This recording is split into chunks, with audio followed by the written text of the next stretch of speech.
Hello friends, republic राशिदम YouTube channel पर आप सभी का बहुत बहुत स्वागत है। मैं आनंद सिद्धम। आज हम लोग डिस्कशन करेंगे इन चीज़ों को लेकर के जो बीपीएससी का पीटी का एग्ज़ाम 67वीं पीटी का एग्ज़ाम 8 मई को हुआ था और एग्ज़ाम कैंसिल कर दिया गया ड्यू टू पेपर लीक। उन पर हमें डिस्कशन नहीं करना है। उसके बाद की जो एक स्थिति उभरी है, बच्चों में थोड़ी सी हताशा है, डिप्रेशन है कि एग्ज़ाम कब होगा, नहीं होगा, कितना वक्त लग सकता है, इन सारे फिर हमें क्या करना चाहिए इस टाइम में अभी। तो इन सारी चीज़ों पर हम लोग डिस्कशन करेंगे। 8 मई को पीटी का एग्ज़ाम होता है बीपीएससी का और फिर 15 मई को नेक्स्ट संडे को सीडीपीओ का एग्ज़ाम होता है। तो इसमें जो इम्पोर्टेंट बात यह है आपके लिए आगे जो आपके लिए इंडिकेशन है उस इंडिकेशन को हम समझेंगे। और एग्ज़ाम कब होगा यह थोड़ा सा अभी कहना मुश्किल है, बट ये मान के चलिए कि अभी एग्ज़ाम होने में टाइम लगेगा, 2 महीना 3 महीना टाइम लगेगा। कोशिश आयोग की होगी कि 3 महीना के अंदर में लास्ट हो रहा है। जून में कोई पॉसिबिलिटी नहीं है। जुलाई अगस्त की बातें सोची जा सकती हैं, ठीक है, क्योंकि अभी जांच चल रहा है ईओयू के द्वारा, तो उसमें जांच में टाइम लगेगा, ठीक है। और उसके अकॉर्डिंगली फिर सेंटर अलॉटमेंट है, क्वेश्चंस वगैरह बनाना है, तो एक पूरी प्रक्रिया होती है, तो उसमें टाइम लगना है, ठीक है। तो 3 महीना आप मान के चलिए, 2 महीना तो बिल्कुल ही अभी नहीं होने वाला है। मई और जून कोई पॉसिबिलिटी नहीं है। 15 जुलाई के बाद एक स्थिति बन सकती है, ठीक है, कि एग्ज़ाम ले लें अगर बीपीएससी जल्दी करती है तो। और ऐसा होगा भी, क्योंकि जो दाग और कलंक लगा है बीपीएससी के ऊपर उसको धुलने की कोशिश होगी, और इसलिए जल्दी एग्ज़ाम 15 जुलाई के बाद मुझे बिल्कुल दिख रहा है, ठीक है। तो ये बातें हो गई एग्ज़ाम की। दूसरी इम्पॉर्टेंट बातें हैं कि एग्ज़ाम का जो क्वेश्चन पैटर्न है उस पर थोड़ा सा हम लोग ध्यान दें। बहुत सारे लोग इस चीज़ों को फैला रहे हैं कि क्वेश्चन पैटर्न अलग हो जाएगा। नहीं, चूँकि पूरी नोटिफिकेशन और एग्ज़ाम का प्रोसेस चल रहा है, तो ऐसे में बीच में कोई नई चीज़ें अडॉप्ट नहीं की जाएगी, ठीक है। ऐसा नहीं है कि क्वेश्चंस का पैटर्न बदल जाएगा, बिल्कुल ही ऐसा नहीं है। बस ये है कि क्वेश्चंस का लेवल थोड़ा सा टफ हो सकता है, जो कि हमने सीडीपीओ में भी देखा है, या फिर इस बार के बीपीएससी 67वीं एग्ज़ाम में भी देखा है कि क्वेश्चन का थोड़ा सा आप देखेंगे कि पॉलिटी का दो एरिया, पॉलिटी का एरिया थोड़ा सा कॉन्सेप्चुअल बेस्ड क्वेश्चंस है, थोड़ा सा लंबा लंबा टाइप का क्वेश्चंस है, जिसकी प्रैक्टिस हम लोग मॉक टेस्ट में करते भी थे, ठीक है। और करेंगे, क्योंकि टेस्ट सीरीज से आपको बने रहना है। इसके लिए टेस्ट सीरीज स्टार्ट भी होने जा रहा है, सारे सब्जेक्ट्स का, मतलब जीएस के सारे अलग अलग सेगमेंट्स का।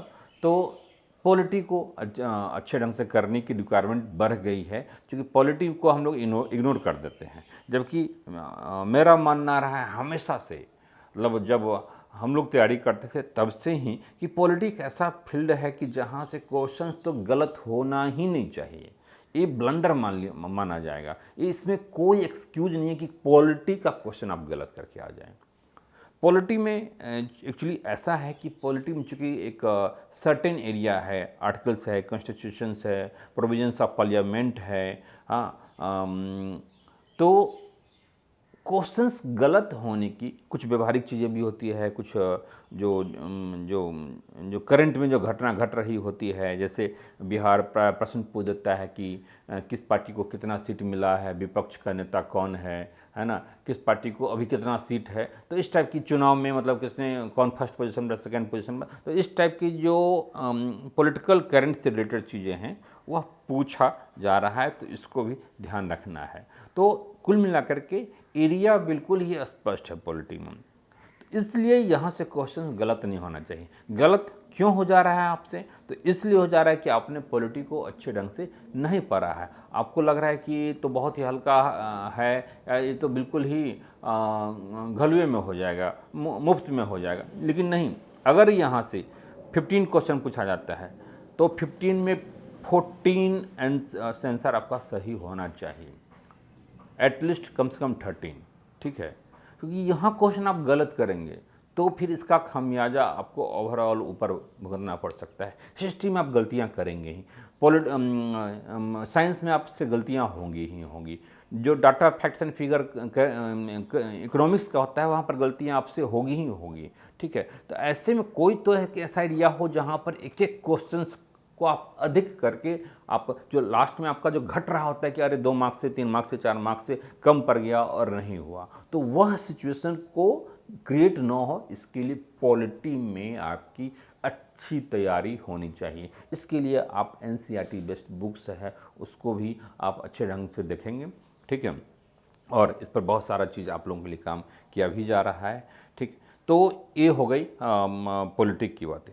दूसरी इंपॉर्टेंट चीज़ें जो एक ट्रेंड दिखा है इस 67वीं बीपीएससी में, वो ज्योग्राफी का भी प्रश्न है, वर्ल्ड ज्योग्राफी वगैरह से भी है, ठीक है। तो इसको आपको देखना है। थोड़ा सा एरिया बड़ा है लेकिन मेहनत करना होगा।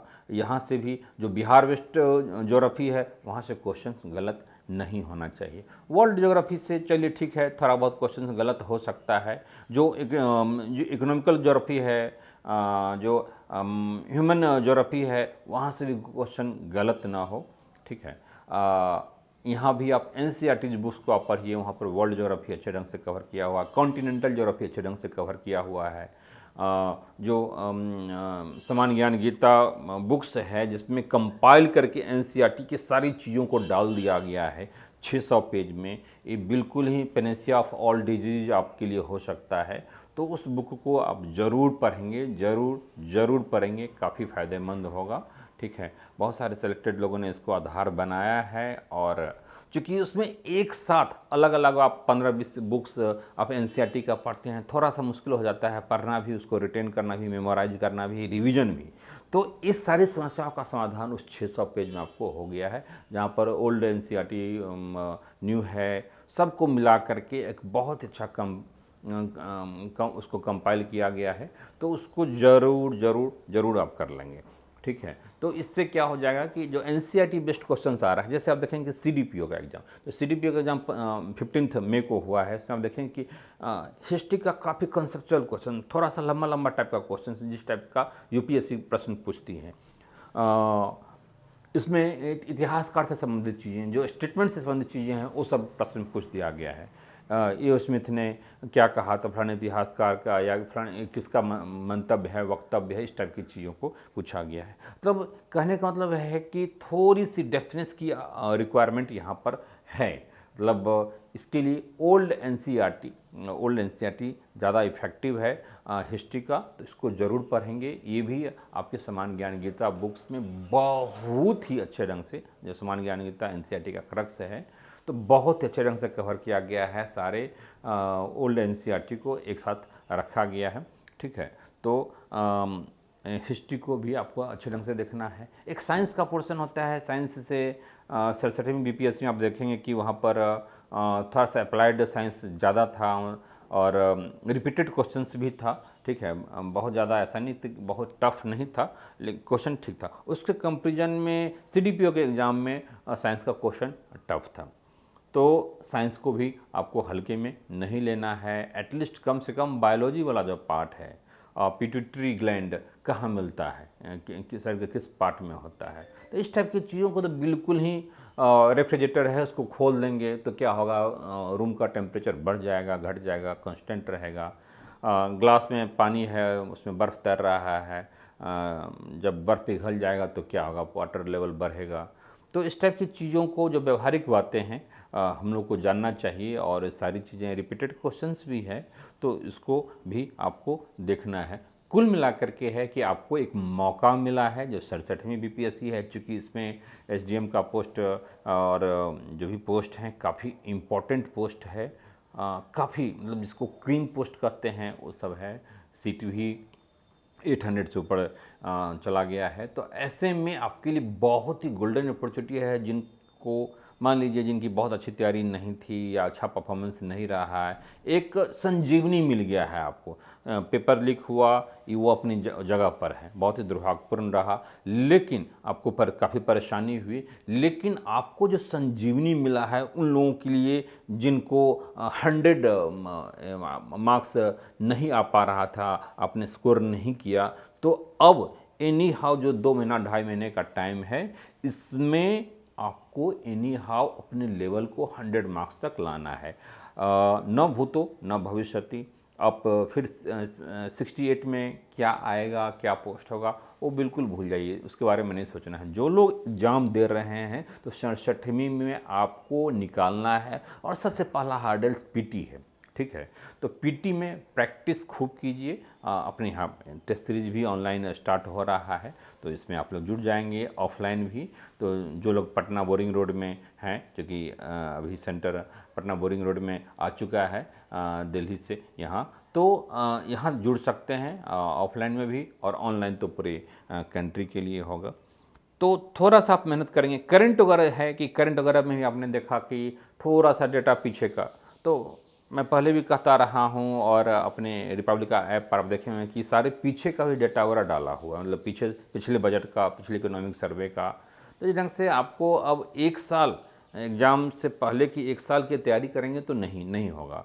2 4 5 क्वेश्चंस गलत आपके हो जाएंगे, और ये एक्सक्यूज नहीं होगा। देखिए, एक्सक्यूज आपको कहीं भी नहीं है, जो आप कर सकते हैं कर डालिए, बस यही सिंपल सी बातें हैं।